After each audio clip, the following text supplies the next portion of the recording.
नमस्कार मित्रों, मैं professor CP Bhasin, farmer senior professor of chemistry, Hemchandracharya, north Gujarat university, Patan, Gujarat, आप सबका स्वागत करता हूं।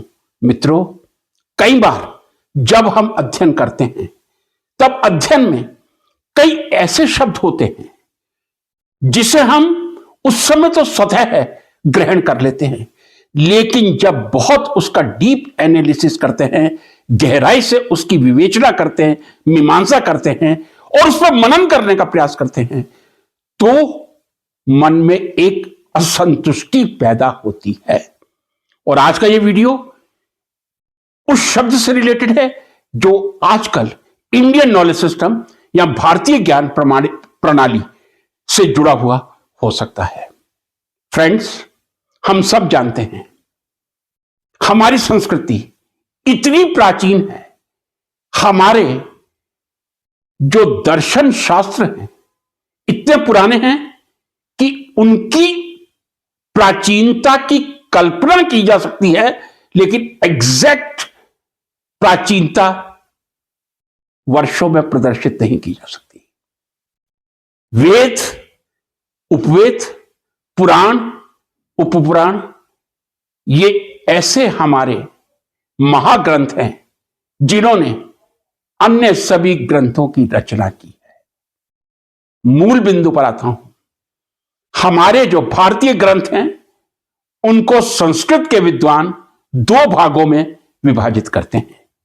एक है श्रुति, श्रुति मीन्स सुनना।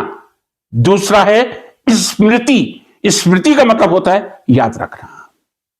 मित्रों, ये कहा जाता है वेद, जैसे मैंने कहा, इतने पुराने हैं कि हम एग्जैक्ट कैलकुलेट करके ये कहें कि वेद इतने बीसी पहले आए थे, ये कठिन कार्य हो सकता है, लेकिन इतने प्राचीन हैं कि उनसे प्राचीन दुनिया का कोई साहित्य नहीं है।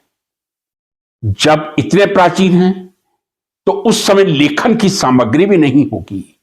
जब वेदों का ज्ञान किसके द्वारा दिया गया था, यह भी अपने आप में एक, मैं ये कह दूं कि थोड़ा सा विरोधाभासी हो सकता है।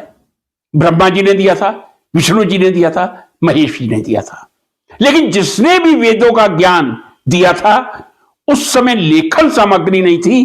अपनी वाणी से अपने शिष्यों को बोलकर ज्ञान प्रदान किया था, और वो शिष्य जब उनसे ज्ञान ग्रहण किया था, उन्होंने अगली पीढ़ी को अपनी श्रुति के माध्यम से, मीन्स सुनने के माध्यम से, आने वाली कई पीढ़ियों तक इस श्रृंखला को जारी रखा था। और इसे हम कहते हैं श्रुति। और कालांतर में वेद व्यास जी ने जब लिखित रूप में वेद रखे थे तब हमारे सामने आए थे। तो हम वेदों को हमेशा श्रुति की श्रेणी में रखते हैं, और यदि मैं कह दूं पुराण है या गीता है या रामायण है, उसको हम स्मृति में रखते हैं। मित्रों, यह बात तो बहुत सामान्य है, हर कोई समझ सकता है। अब जो मैं बात कहने जा रहा हूं, शायद संस्कृत के विद्वान या हिंदी के विद्वान मेरी शंका का समाधान करने में मेरा सहयोग प्रदान कर सकें तो मैं उनका ऋणी रहूंगा। मेरे दिमाग में एक ही उलझन कई वर्षों से चल रही है। यह बात सही है, जो बात सुनकर एक पीढ़ी से दूसरी पीढ़ी तक गुरु ने शिष्यों तक पहुंचाई श्रुति के माध्यम से, सुनने के माध्यम से, उसको श्रुति ही कहा जाएगा। संदेह दूसरे शब्द पे होता है जब स्मृति आता है। जो लिखित रूप में हमारे सामने ग्रंथ आए हैं, पुराण हो, महाभारत हो, रामायण हो, रामचरितमानस हो, हम उसे स्मृति कहते हैं।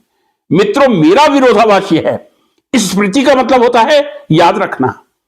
जब आप सुनकर एक पीढ़ी से दूसरी पीढ़ी को ज्ञान का संचार कर रहे हैं, वहां आपकी स्मृति की ज्यादा आवश्यकता है या किसी पुस्तक को लिखने में आपकी स्मृति की ज्यादा आवश्यकता है? मेरे हिसाब से जो संस्कृत में सही शब्द होना चाहिए वो होना चाहिए श्रुति एवं लिपि। जो सुनकर ज्ञान आगे बढ़ा पीढ़ी दर पीढ़ी, वो श्रुति है। और जो लिखकर, चाहे गीता, रामायण, महाभारत, पुराण, लिखकर जो गया उसको लिपि कहना ठीक है, स्मृति कहना ठीक नहीं है। तो श्रुति और स्मृति जो दो भागों में विभाजित किए गए हैं, स्मृति शब्द श्रुति के साथ जुड़ना चाहिए, क्योंकि एक पीढ़ी सुनकर अपने मस्तिष्क में स्मृति के माध्यम से अगली पीढ़ी तक पहुंचाती थी। लेकिन पता नहीं ये विरोधाभास क्यों है, जो लिखित ग्रंथ है उनको स्मृति कहा जाता है। मेरे हिसाब से यदि मैं अपने आप को सही प्रस्तुत कर रहा हूं, जो सुनने के माध्यम से ज्ञान आगे बढ़ा है वो श्रुति है, और स्मृति शब्द श्रुति के साथ होना चाहिए। जो लिखित ग्रंथ हैं उनको लिपि कहना चाहिए। मेरा कहने का मतलब यह है, श्रुति और लिपि दो शब्द होने चाहिए, ना कि श्रुति और स्मृति। स्मृति तो श्रुति का ही एक भाग है।